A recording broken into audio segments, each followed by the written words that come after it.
G'day, it's Melissa Shannon here from digitalscrapbookinghq.com, and today we're continuing our ABCs of PSE series. Today we're in Photoshop Elements and we're looking at the letter T, the type tool. So the type tool in Photoshop Elements is often referred to as a text tool because basically people think about it as a tool for adding text, but technically it is called the type tool.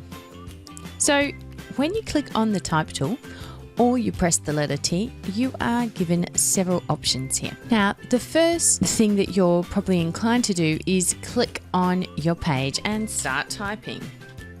This is a great option, but it only gives you one line of text.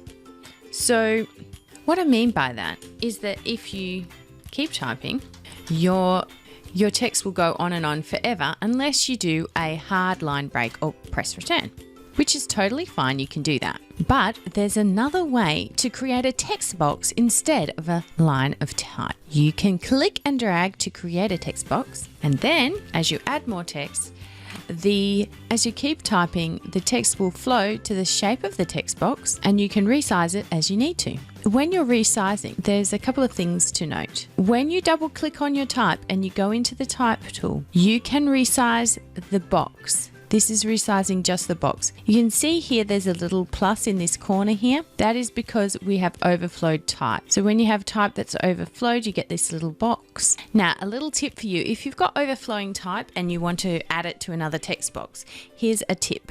Control-Shift-N to select all the text. Then you can press Control-X or Command-X on the Mac to cut the rest of the text from the text box.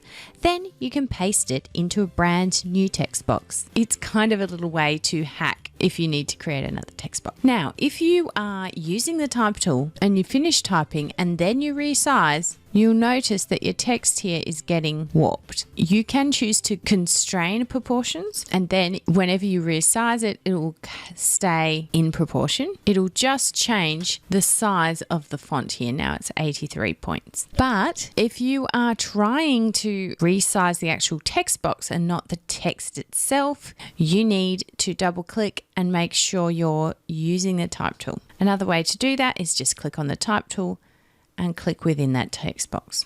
So in terms of the features of the type tool, you can change your font, you can change your font size, change it to bold or italic if your font has those features.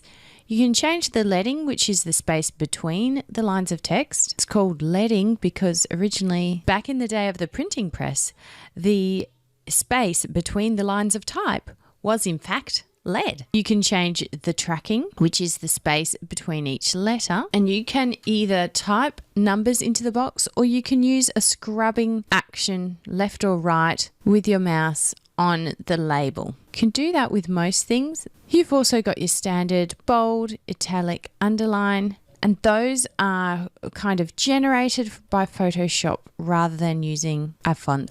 So for example, if I've already got the bold font type selected and then I click bold, it will add on more boldness. This one has an italic. Let's zoom in so you can see it. But if I keep regular and then I click italic, it's just going to warp the type. Does that make sense? There's a couple more features here that I'll just go through quickly. You've got your left, center, and right justification, and you can change the text orientation, and you can warp the text into a number of different styles as well. I always leave anti-aliasing on. Anti-aliasing just uses shades of grey around the edge of your letter or shades between your type, colour and your background to make it have a smooth look. But if you're working with graphics, for example, for the web, and they're very small, you may want to turn them off. So that's basically everything to cover in the tool options for the type tool. But as you can see, there's a few other text tools. We've got the vertical type tool. The vertical type tool has basically all the same features as the regular type tool, which is, technically the horizontal type tool, the horizontal type mask tool. So this is quite handy. If I, for example, let's just add a new layer and I'm going to fill it with black. Then I'm going to use my horizontal mask. All you need to do is set up your text however you'd like it to look, type in whatever you want masked, and then when you click the green tick or check, your type becomes a mask or a selection, and you can move that around and do with it whatever you'd like to. You can go back and edit your text, which is better than just creating a selection from a regular horizontal type layer. You can control click on the thumbnail on any layer to select that layer. But if you do that, of course, your selection is set and you can't go in and edit it like you can with the horizontal mask type tool. So if I drag a photo in here, turn those layers off, and then we can then use the horizontal type mask to create a mask of Lucy's name. And then we have this little selection on this layer, which we can then move around with the selection tool here. We could say paint with the brush, we could fill it, we could use that selection we could cut out the text with that selection. We could even use that selection to create a layer mask, which can be a fun effect, but probably not for this photo. We can just press delete. So now you can see that this second Lucy is just simply a hole, and whatever's going on in the layer below, you can see through to it. So that's basically how you would use the type tool with the mask feature. The vertical mask is just the same, but vertical. So let's take a look at text on a selection. When you use the text on a selection tool, you can draw your selection, or you can use any layer of your photo and just press Control to select the outline of the layer. And then I'm going to start my text. So wherever I move my mouse, and you can see that curvy line, that's where my text will start. And let's change the color of that font so we can see it. And then I can use my Control key and then drag the text wherever I'd like it to go. I can drag the ending spot. I can resize as usual. And now I've got the text that goes around the part. The next text or type tool we're going to look at is text on a shape.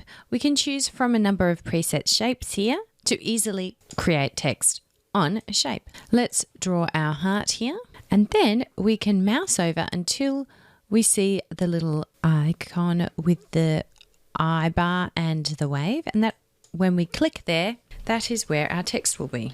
We can continue to type all the way around our shape. Now, if we want to alter where the text goes, we can hold down our Control key and we can drag the type left or right or up or down, depending on your exact shape, to decide if it's going to be inside the shape or outside. And then we can also drag it around, holding down the Control key to get it to start where we want it. We can also use our Control key to drag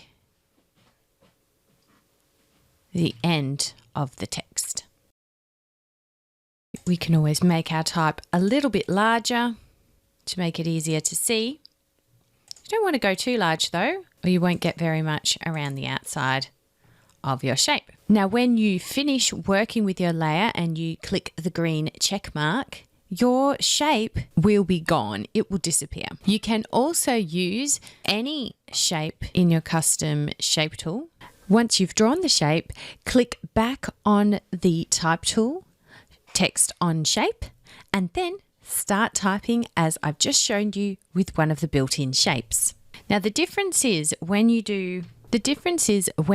create your shape first and then add type to it, you'll end up with two different layers. So if you don't want the shape to appear, you simply turn it off. So that's how to use the text on shape tool, but also how you can kind of hack it to use it with any custom shape. And you can learn more about the custom shape tool in our upcoming video for the letter U, where we will discuss all the details of the custom shape tool. Now let's move on to the final tool in our type tool selection. There are 7 tools, so this video is a bit longer than usual.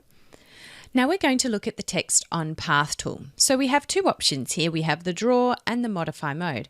So in the draw mode, you simply click and drag to create your path. Then when you're happy with how it looks, click the green check mark or tick as we call it down under. And now you can add your text. Once again, you just mouse over until you get the I-bar with the curvy line. Click and that's where your text will begin. And as usual, you can use your command on the Mac or control key to adjust the text start point, and you can drag it above or below the line of your path. You can also go back into text on a path mode and click modify, and then you can click and drag any point along the path. So these are Bezier curves, so you can, adjust this curve shape to your heart's content. You can also Alt or Option click to remove a point on your path,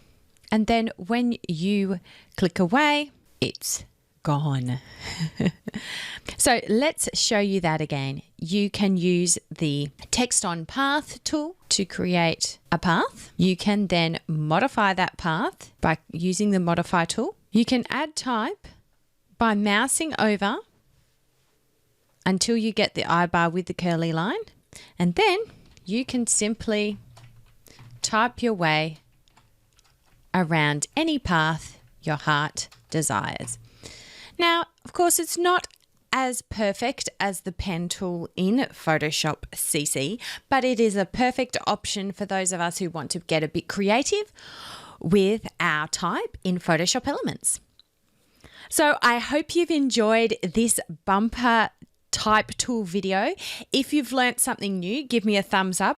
If you have admired my patience going through every single option in the type tools, give me a thumbs up. Click subscribe and don't forget to click the bell icon so you'll be notified of new videos in this series. And if you don't want to leave it to chance, you can receive emails from me to let you know when each new video is released. Plus, you'll also receive my free Photoshop Elements shortcut cards that you can use whenever you're editing a photo or creating a scrapbook page in Photoshop Elements. If you'd like to learn more about digital scrapbooking or Photoshop Elements, head to digitalscrapbookinghq.com.